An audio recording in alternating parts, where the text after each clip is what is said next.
This presentation outlines a research project undertaken by VIAC that defined and mapped public open space across Metropolitan Melbourne. The research was conducted as part of VIAC's Metropolitan Melbourne Investigation, which commenced in July 2008 and concluded in August 2011. The investigation covered 29 of 31 metropolitan municipalities. Additional data was prepared for the excluded shires of Yarra Ranges and Mornington Peninsula to allow for comparison with other definitions of Greater Melbourne. This was the first time public land values and uses had been compiled across the entire metropolitan area. The results showed that public land comprised about 89,000 hectares or 16% of the total area, with a significantly greater area if government roads are included.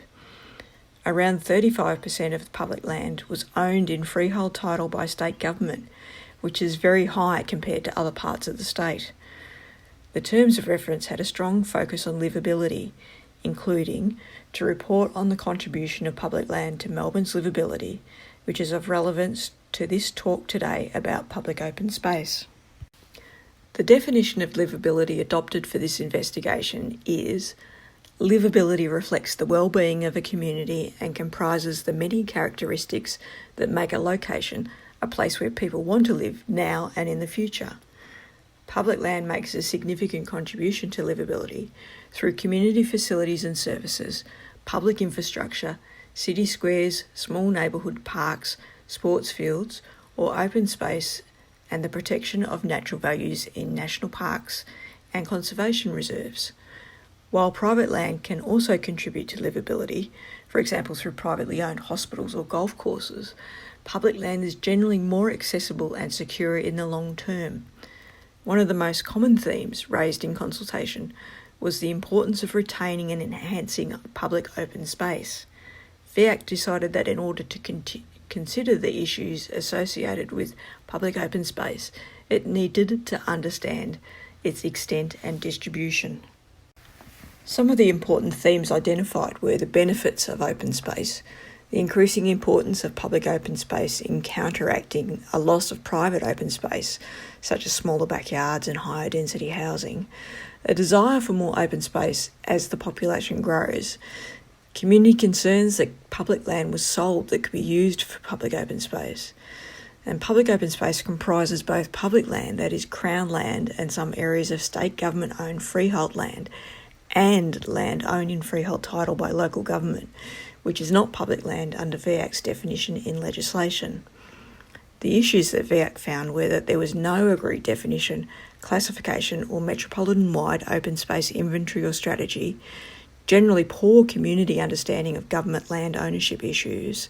There were a range of complex planning issues, and lastly, the potential for some forms of public land to provide additional or secondary open space. In the absence of an open space inventory, VIAC developed its own in collaboration with local government and particularly the Open Space Planners Network, and documented public open space. Mixed land ownership has made compilation of information like this difficult in the past. We worked with each of the 29 local governments to establish a definition and categorisation of public open space and combine existing information they had with VIAC's public land use mapping. In 2010, VIAC published and sought feedback on a definition, categorisation and maps of public open space. VIAC's definition is shown here.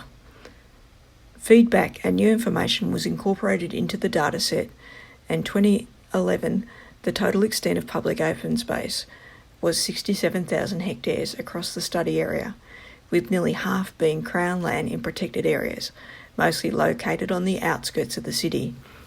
Importantly, around 16,000 hectares was local government-owned freehold land. They also manage a significant proportion of Crown land outside of protected areas. These results quantified the important role local government plays in delivering Melbourne's open space network and its livability. This geospatial dataset of around 15,000 records also facilitated a range of analysis and mapping and provided government and the community with a detailed snapshot of public open space in 2011. Some of the metrics of most interest were comparison between local government areas of similar character. The graph here shows the results as a proportion of open space in each municipality. Note the very uneven spread and significant differences inside and outside the urban growth boundary. Variability is also seen in other metrics such as per capita analysis and planning scheme zoning. In conclusion, this research enabled Council to make 12 recommendations in the final report to Government relating to the ongoing use and management of public open space. The dataset was made available to local government and consultants and has been used widely to inform planning and decision making. Further information on the investigation and the results and recommendations are available on VAC's website.